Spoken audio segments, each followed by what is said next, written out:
Amados adolescentes do campo de Jundiaí, a paz do Senhor. Eu sou o professor Robson de Oliveira, leciono na sede, classe de adolescentes Shalom. Estaremos juntos hoje para aprendermos um pouco mais da preciosa palavra do Senhor. Esta lição é destinada aos adolescentes da faixa etária de 13 a 14 anos. Sejam muito bem-vindos e que o Espírito Santo ministre ao seu coração e cumpra o bom propósito em sua vida. Estamos estudando neste segundo trimestre de 2020 o tema que tem por título A Família Cristã. E hoje falaremos de um assunto muito delicado e que precisamos saber quais as melhores estratégias para que Deus nos use a fim de impactar a vida do nosso próximo. Orem comigo. Poderoso Deus, muito obrigado, Senhor, pela sua santidade. Muito obrigado por este privilégio, Senhor, de lecionar. Muito obrigado pela vida de cada adolescente do campo de Jundiaí, cada adolescente desta nação. Espírito Santo, direciona esta aula, fala aos corações de cada um, abençoe a cada lar, Senhor. Usa poderosamente a vida dos seus adolescentes. É no nome santo de Jesus que oramos e agradecemos. Amém. Glórias a Deus. Glórias a Deus. Como é bom. Sigamos um pouquinho mais. Lição 6. Lição que tem por título Meus pais têm religiões diferentes. E agora? Caso você, querido adolescente, é um recém-convertido, ou se de repente você serve a Deus em sua casa, porém o seu pai, a sua mãe, não conhecem a Jesus, ou até mesmo outra pessoa dentro da sua casa, ou um parente, tem religião diferente, como você se comporta diante dessa situação? Aí você deve estar se perguntando, professor Robson, quais as melhores estratégias e qual o comportamento que eu preciso ter diante de um ambiente desse?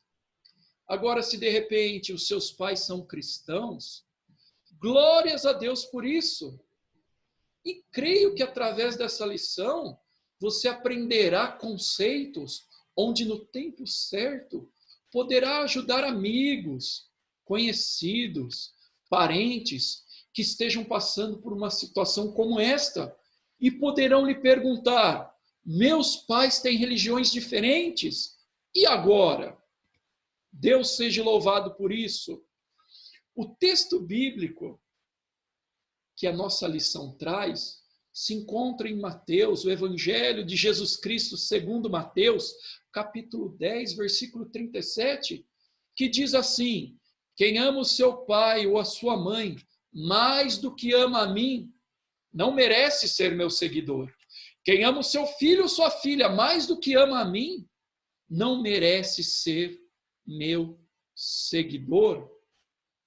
Neste texto em destaque, Jesus não está dizendo para não amarmos nossos familiares, e sim o mestre está dizendo e ensinando que quem ama pai, mãe, irmão ou irmã acima dele, não é digno dele.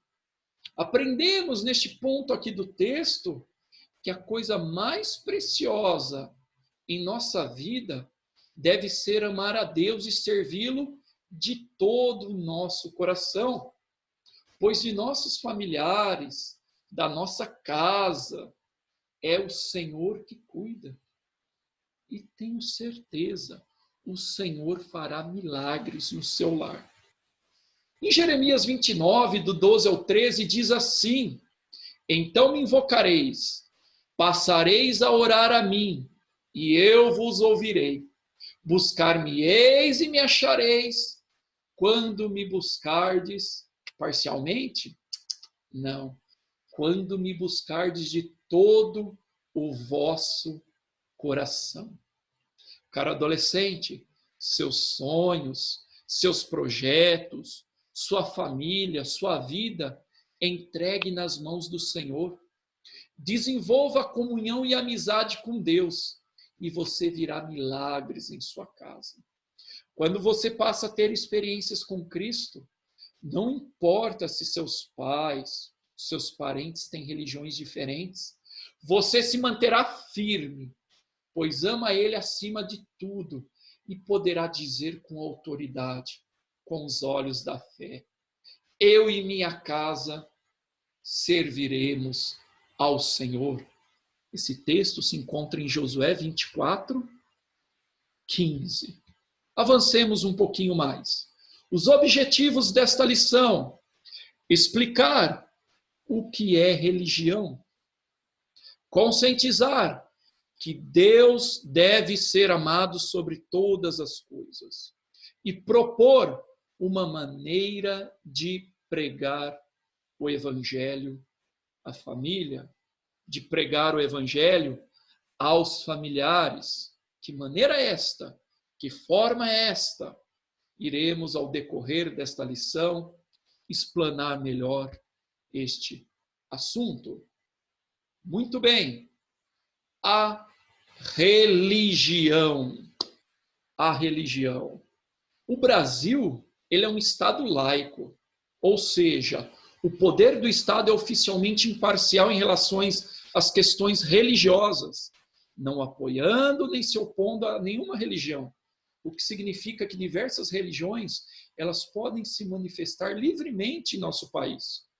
Por isso, pode ocorrer dentro da casa, até mesmo sua, de algum amigo, que a religião dos pais sejam diferentes da do próprio adolescente. Sabemos que adolescentes frequentemente são levados a Cristo por seus amigos. E o processo de evangelização, muitas vezes, ele pode acontecer ao contrário, pois são os filhos que vão evangelizar os pais. O nosso Deus, amado adolescente, ele não quer ser o motivo de brigas e desentendimentos em sua família. E por isso ele deseja lhe mostrar como você será um instrumento de salvação em a sua própria casa. Talvez você esteja sendo confrontado em seu lar, ou às vezes é alvo de chacotas, de piadas, ou até insultos. E nós temos, muitas vezes, o desejo de mostrar a verdade às pessoas que não conhecem ao Senhor. E isso pode gerar um clima desfavorável, pode gerar um clima de conflito, de opiniões divergentes. E Deus não quer que venhamos a brigar ou discutir. Somos embaixadores de Cristo, ou seja, representamos alguém maior do que nós. Por isso é necessário ter sabedoria e pedir as estratégias corretas do céu. Pedir graça a Deus. Pedir que o Espírito Santo nos dê sabedoria. Olha o próximo slide. Você saberia explicar o que é religião? O que é religião? Pelo que as religiões elas são caracterizadas? Podemos entendê-la como um conjunto de práticas e crenças relativas às coisas sagradas, que é adotado, por um grupo de pessoas. Encontramos essa palavra religião, ela vinda do latim, religare, que nos traz o sentido de religar o homem a Deus. A religião do Brasil é muito diversificada e caracteriza-se pelo sincretismo, ou seja, sincretismo é a reunião de doutrinas diferentes, é uma mistura. São traços perceptíveis das doutrinas originais. A população brasileira, ela é majoritariamente cristã, sendo sua maior parte católico romano. Isso daí se deve à herança da colonização portuguesa. O catolicismo ele foi a religião oficial do Estado até a Constituição Republicana de 1891, que instituiu o Estado laico. Também estão presentes os movimentos básicos do protestantismo, assembleanos, adventistas, batistas, luteranos, metodistas e o presbiterianismo. Há mais de 3,5 milhões de espíritas ou kardecistas que seguem a doutrina espírita. Temos também as religiões que provêm do animismo, né? Nós temos aí o candomblé, nós temos a umbanda, nós temos esoterismo, santo daime, tradições indígenas. Existe também no nosso país uma minoria de muçulmanos, budistas, judeus e neopagãos. E nós temos uma parcela, infelizmente, da nossa população que declarou-se sem religião, que pode ser agnósticos, ateus, ou seja, temos um campo vasto para falar, para pregar, para testemunhar do amor de Cristo a essas pessoas. Próximo slide, né? Que vai dizer aqui, muito bem, próximo slide.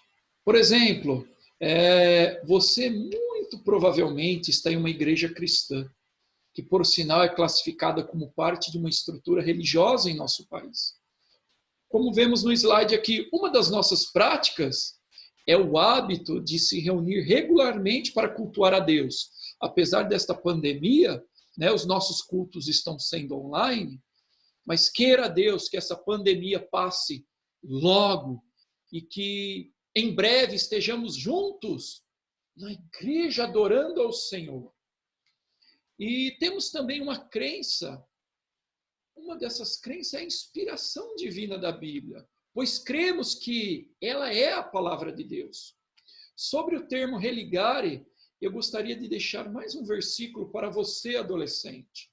Porque há um só Deus e um só mediador entre Deus e os homens, Jesus Cristo, homem.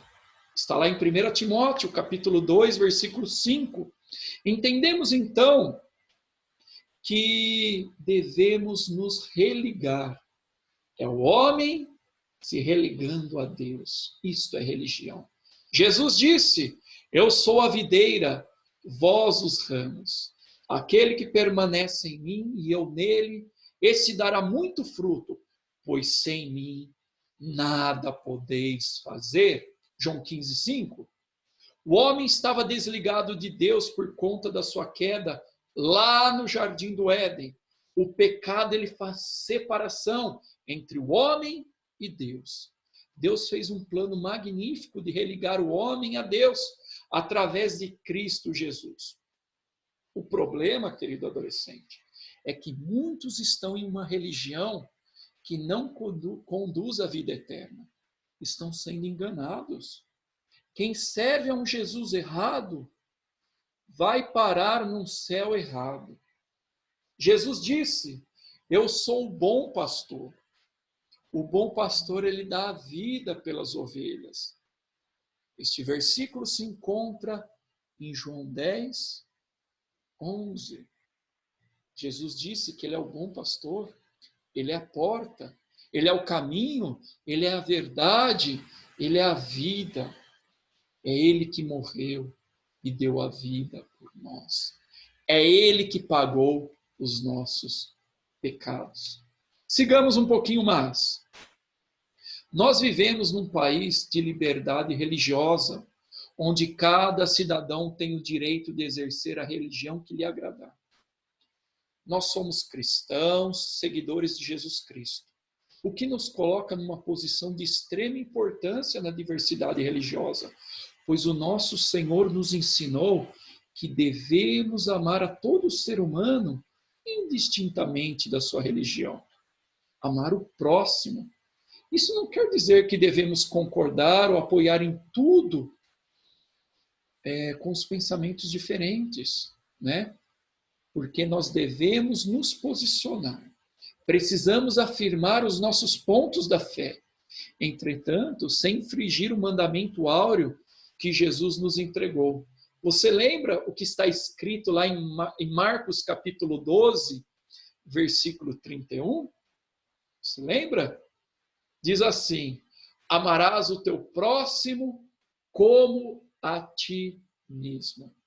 E o primeiro lugar onde enfrentamos muitas vezes essa situação de amar o próximo como a nós mesmos, apesar das divergências, apesar de um familiar, seja pai, seja mãe, um irmão, não servir a Cristo, é na nossa própria família. Próximo slide. As religiões dos meus pais são diferentes. E agora, as religiões, melhor dizendo, né, dos meus pais são diferentes. E agora? Como abordar o assunto dentro da nossa casa? Qual o melhor caminho, professor Robson? Como eu devo fazer isso? Né? Aqui no slide traz, olha que interessante.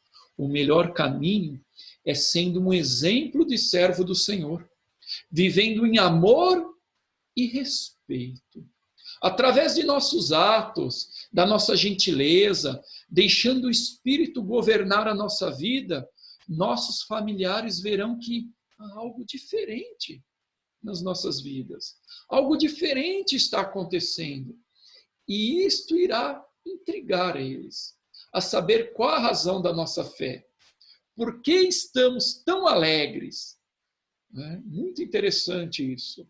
As boas novas, isto é, o Evangelho, é poderoso para salvar, para transformar e libertar. Tem um versículo muito interessante que está em João 8 e 32, que diz assim: e conhecereis a verdade, e a verdade vos libertará. Se, pois, o Filho vos libertar, verdadeiramente sereis livres. João 8 e 36. E o primeiro versículo citado, João 8 e 32. Sigamos um pouquinho mais. Interessante. Muito bem. Se você é um cristão e quer pregar o amor de Deus, antes de fazê-lo, em obediência com suas atitudes, e em seguida, pregue o amor de Deus. A palavra nos ensina que Deus é amor e que em Jesus podemos entender mais facilmente o que é amar. Jamais esqueça que eles são seus pais. A Bíblia nos ordena que devemos honrá-los. Isso não depende de qual seja a sua religião. E por amá-los, é que sempre devemos insistir em levá-los a conhecer a mensagem do Evangelho. Se o nosso familiar possui uma religião diferente, devemos ter cautela, sabedoria, para apresentar o Evangelho, fazendo brilhar a luz que passou a ter em nós, não pelos nossos méritos, mas sim porque aceitamos a Cristo. E é Cristo que vive e governa a nossa vida. Me vem um outro versículo que diz assim: vós sois o sal da terra. Se o sal for insípido, com que há de salgar? Para nada mais presta, senão para ser lançado fora e ser pisado pelos homens. Vós sois a luz do mundo. Não se pode esconder uma cidade edificada sobre o monte. Esses versículos estão em Mateus, capítulo 5, do 13 ao 14. Este é o Evangelho na prática. Nossos familiares aceitarão muito mais a nossa mensagem, a nossa pregação, quando eles verem em nós os frutos que estão sendo produzidos. Ou seja, as boas obras, o amor que está sendo demonstrado através de nossas vidas. Necessitamos sempre de pregar e praticar o Evangelho. Eles poderão se surpreender e dizer: olha, este Evangelho é mesmo poderoso. Ele está mudando a vida do meu filho. O meu filho ele está mais obediente, mais atencioso, mais respeitador, está sendo mais sincero, não está mentindo. Se de repente, olha, aquela pessoa ela furtava, não furta mais, roubava, não rouba mais, porque esta é a transformação do Evangelho. Este é o poder do Evangelho. Creio, querido adolescente, que o Senhor pode lhe usar poderosamente.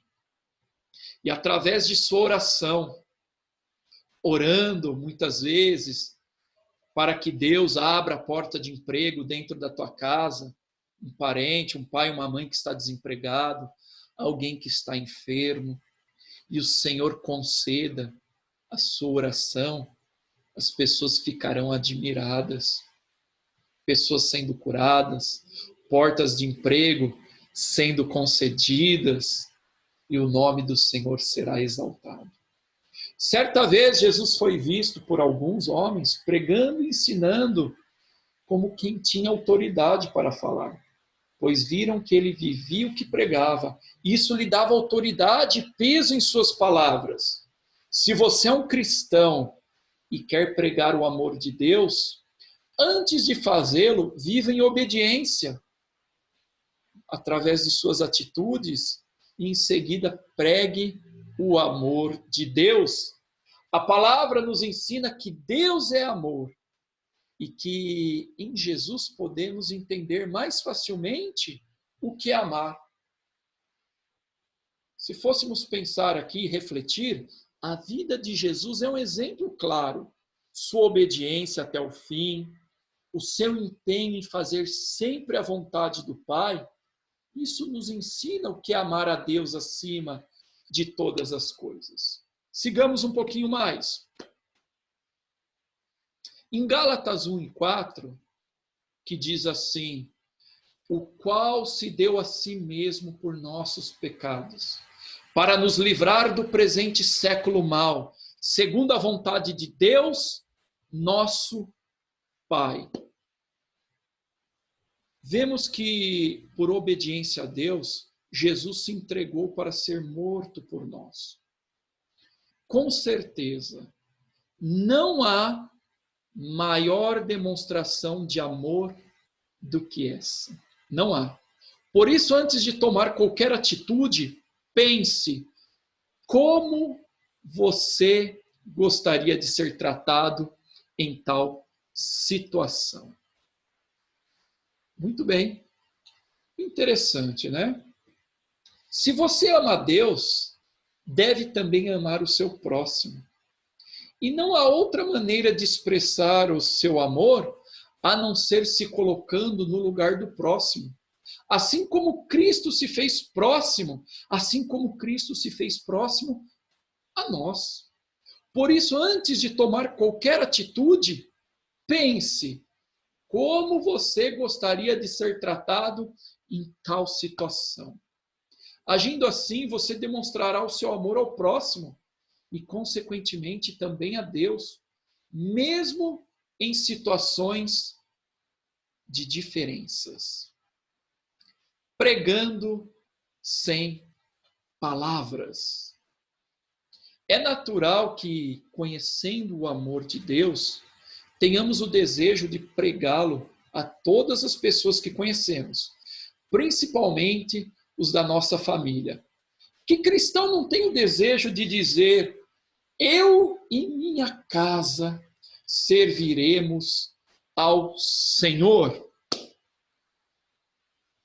Eu e minha casa serviremos ao Senhor. Muito bem. Seguindo um pouquinho mais. Porém, o serviço a Deus e a pregação do Evangelho devem ser feitos com sabedoria e com cuidado. Caso contrário, não alcançaremos o objetivo de levarmos o Evangelho aos nossos familiares. Vejamos algumas orientações encontradas na Bíblia para esse fim. A palavra não pode ser mentirosa, e a boca fala do que o coração está cheio. Mateus 12:34. Pensemos um pouquinho aqui. Viver pregando ou pregar vivendo? Há uma enorme diferença entre viver pregando e pregar vivendo. Alguns se tornaram pregadores de Cristo. Falam sobre ele e o que ele tem feito, mas não demonstram isso em suas vidas, infelizmente. Outras demonstram isso por meio de sua vida e dispensam até mesmo palavras. Tem um versículo que diz assim: antes santificai a Cristo como Senhor em vossos corações, e estáis sempre preparados para responder com mansidão e temor a todo aquele que vos pedir a razão da esperança que há em vós. Esse versículo se encontra em 1 Pedro, capítulo 3, versículo 15. O propósito deste ensino, dessa reflexão, é despertá-lo a buscar o poder do Espírito Santo, amado adolescente, em sua vida. Sem ele, jamais chegaremos a ser o que Deus quer que sejamos, testemunha eficazes. Somente pelo poder do Espírito Santo é que romperemos numa vida cristã vitoriosa e frutífera. E quando isto acontecer, basta compartilharmos com os outros o que nós temos vivido. Acredito que o propósito de nos tornar testemunhas envolve 3 estágios distintos. O primeiro estágio, eu entendo, seria o poder de Deus, ele deve agir em nós. Esse seria o primeiro estágio. Antes de testemunharmos, termos essa experiência. O poder de Deus agindo em nós. Segundo estágio, depois contarmos aos outros o que estamos experimentando o que experimentamos. Primeiro, o poder de Deus agindo em nós.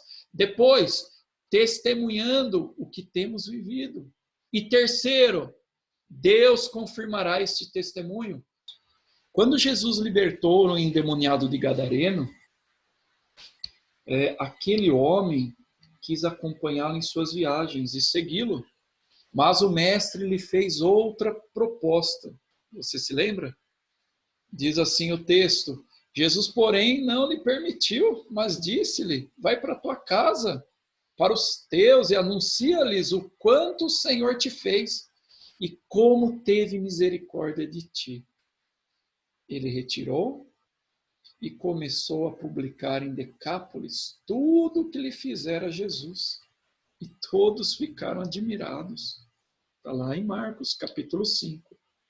Qual era o assunto que este homem deveria abordar ao conversar com as pessoas? Sua única mensagem era dizer o que Cristo lhe havia feito. E com isto, comunicar o que Deus queria fazer em favor de cada um dos homens. Quando falamos daquilo que provamos, o impacto é muito maior para aqueles que nos ouvem. O mesmo se deu com aquela mulher samaritana que Jesus encontrou junto ao poço de Jacó. Muito bem. Deixou, pois, a mulher o seu cântaro. Foi à cidade e disse àqueles homens: vinde e vede um homem que me disse tudo quanto tenho feito. Será este, porventura, o Cristo?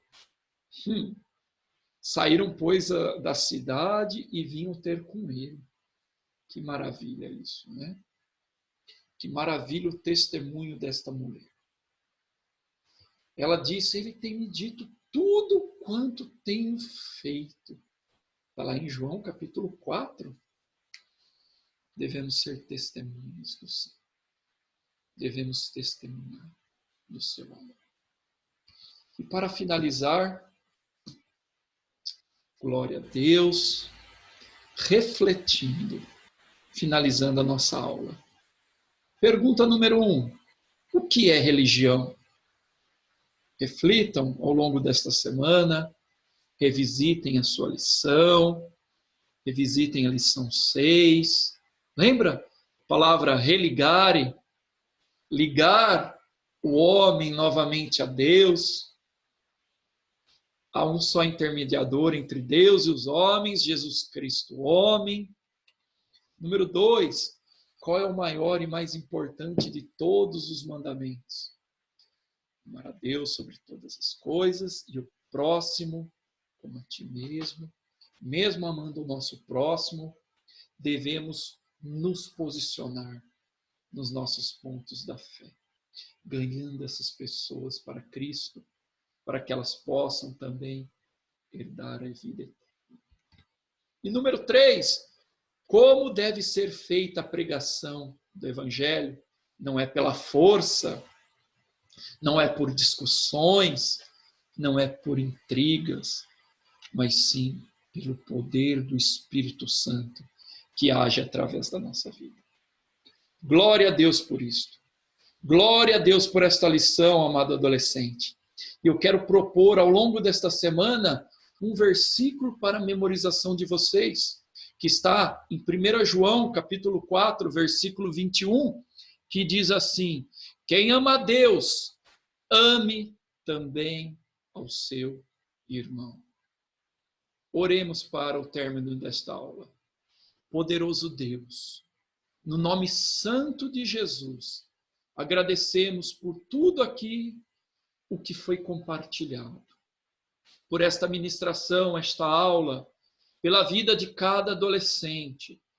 Que esta aula aqui produza fruto ao longo desta semana, ao longo da vida de cada adolescente.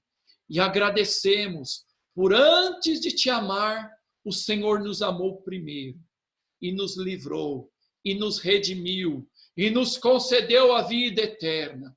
Nos dá melhores estratégias, melhores estratégias. Nos ajuda a ganharmos aqueles que não te servem. É no nome santo de Jesus que oramos e agradecemos. Amém.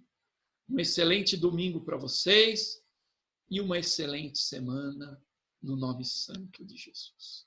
Amém.